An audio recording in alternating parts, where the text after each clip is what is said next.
nation that you call yours, people can do what has been done to our children in West Cameroon.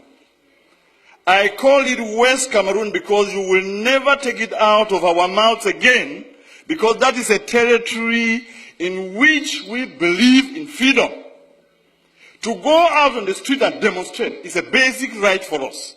And that is why we are saying that there are two Cameroons that came together.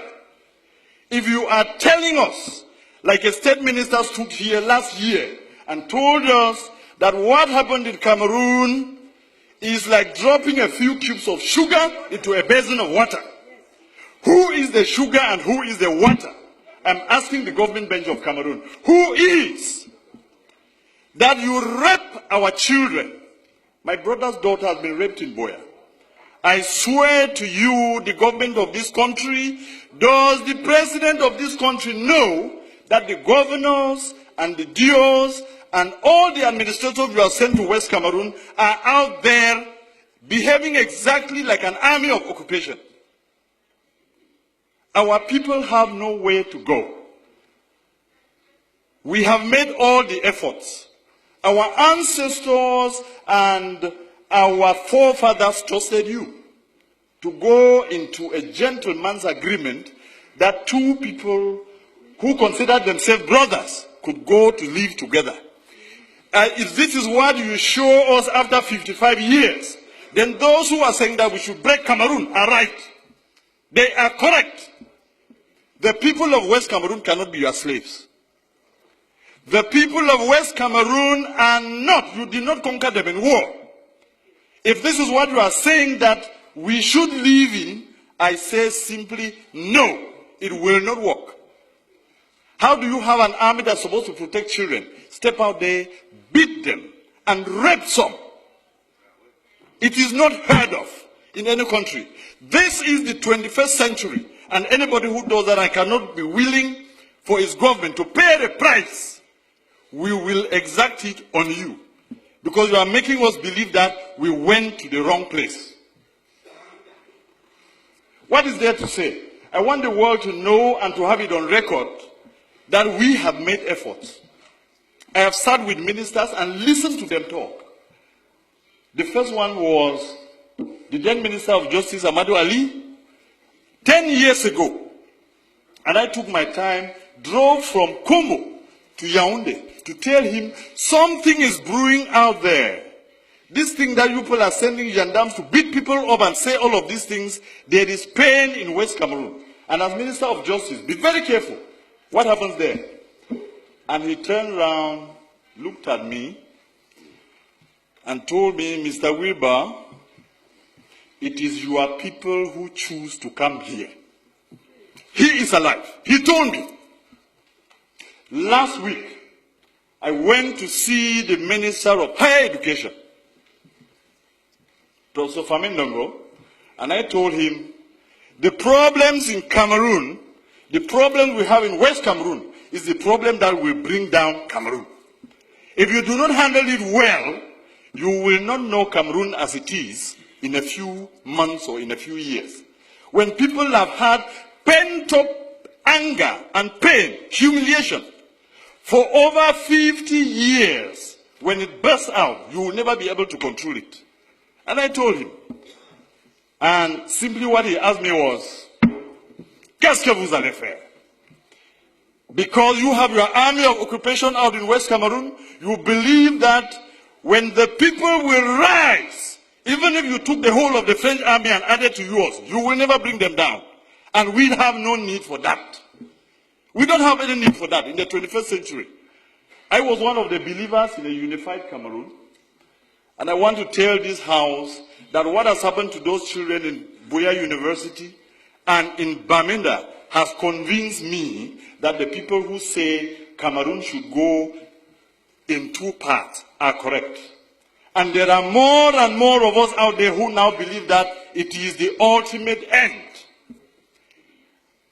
I listened the other night, an offer of 1,000 jobs, an offer of 2 billion francs for lay schools, and I laughed at myself. Are my people slaves? So you now take them to be your dogs. that you can beat and wound and maim, break their bones, then throw a piece of meat for them to fight over. It has to end. If we, the people of West Cameroon, have to continue doing what we are doing, it is because we believe that the more is always the merrier. When you have more people, you have more chances of surviving in life. If the more people who are the people of East Cameroon have proven to us that our blood means nothing, then it is time for us to say it will soon be over. I want to give you a quote here in this house that I borrowed from the American liberators. When injustice becomes law, resistance becomes a duty. The people of West Cameroon have a duty to resist your oppression. I call it oppression because of what I've seen in the field. Let me quote you another two instances. 3 weeks ago, there was an incident in Bangolan, which is a neighboring village to Jakiri, where I come from. And I don't know what it was about, and a gendarme officer was killed. And the forces of law and order, under the instructions of the SDO of Ngokitunya, move into Jakiri, a neighboring village, and take away 100 men. Just beat them up, break their bones, and then just leave them there. And I went to that place where he took these people, and I told him, Mr. SDO, you are going to release my people. He sent soldiers to me, and one of them told me, I said, I am the representative of these people because I'm a parliamentarian. And the guy, young man, turned around and asked me, "Et puis quoi? On n'est pas ici à Yaoundé." And he drew a line on the ground to tell me, if you cross here, you will see the consequences. Unfortunately for him, I happen to be a descendant of the warriors, so nobody draws a line before me. And I crossed, and I told him, shoot me. I told the SDO, release my people. In 12 hours, he released them. But some are still lying in the hospital. They beat and kicked a woman, and she miscarried, a pregnant woman. And nobody can question this. That is the reason in this master plan to finish our culture and our people. You have chosen that every single administrator or every commander of the army is from East Cameroon. That is why they sit there and they can kill the people without remorse. This has to end. Mr. President, Mr. Speaker, I want to repeat this quote. When injustice becomes law, resistance becomes a duty. We, the people of West Cameroon, will resist you, and if you want to take that territory by force, you will kill to the last man before you take it. And you can start from me today. You can start from me. It has to end. Somebody has to know that this is not how you treat a people. 50 years is too long. 50 years is a very, very long time. And we come here and sit just talking about the budget. You normalize murder. You normalize rape. Mr. Speaker, I am sorry to tell you that this is part of the resistance. You will hear me to the end. When injustice becomes law, resistance becomes a duty. It is my duty to defend my people. You will not stop me because of lack of time. Or if you want to, you can call your brutal gendarmes to come and kill me here. I will not. I will not.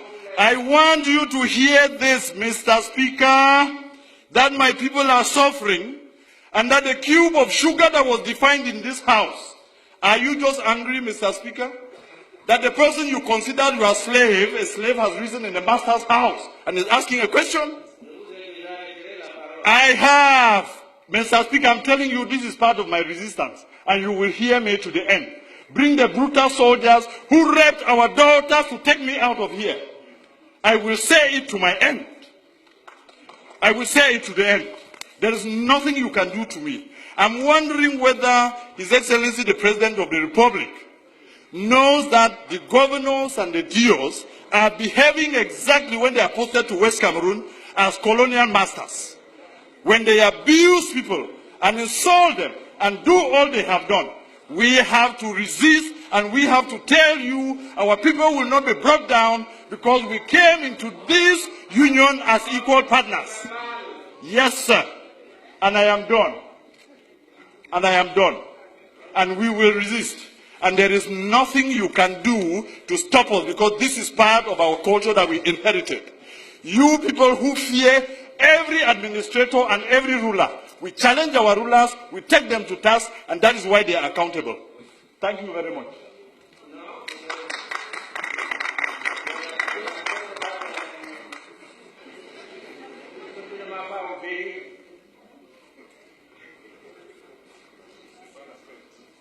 Mettre sur pied un programme d'urgence de réhabilitation et de mise à niveau de toutes ces formations sanitaires victimes d'accidents. Et en évoquant cela, Monsieur le ministre, je ne peux m'empêcher de soulever le cas de l'hôpital de district de Bebda, qui n'emporte que la désignation et pour lequel je vous avais saisi il y a 2 ans. À ce jour, le plateau technique de cette formation reste on ne peut plus sommaire. Or, cette localité est très souvent le théâtre d'accidents mortels, volant alors qu'elle marchait paisiblement et prudemment le long de la route. Monsieur le ministre, c'est un cri de détresse que je lance. J'espère qu'il sera entendu. Me tournant à présent vers le ministre en charge du développement urbain, je voudrais relayer les cris de détresse des habitants de certains quartiers de la capitale de notre pays. Mimboman 3, Etam, Bafia, Mkolombon, ils sont nombreux, Monsieur le ministre. Ces quartiers de la zone urbaine de Yaoundé confrontés à l'inaccessibilité en raison de l'état de dégradation avancée des voies. Nous pensons, Monsieur le ministre, qu'il est urgent de prendre en compte dans le programme d'urgence en cours certains de ces axes routiers pour permettre à notre cité capitale d'être un milieu de vie agréable pour tous ses habitants. Je voudrais également signaler à votre attention, au cas où vos collaborateurs ne l'auraient pas fait encore, le danger permanent que constitue la voie d'accès, du reste très fréquentée, reliant le rond-point école publique Bastos à la rue dite Dragage. Depuis plusieurs mois, les usagers assistent impuissants à l'érosion progressive de l'étrate ruelle au point de franchissement de la rivière Mfunzi. Il serait indiqué d'y opérer une intervention urgente avant la survenance d'une catastrophe, c'est-à-dire l'effondrement total de ce qui tient encore lieu de chaussée.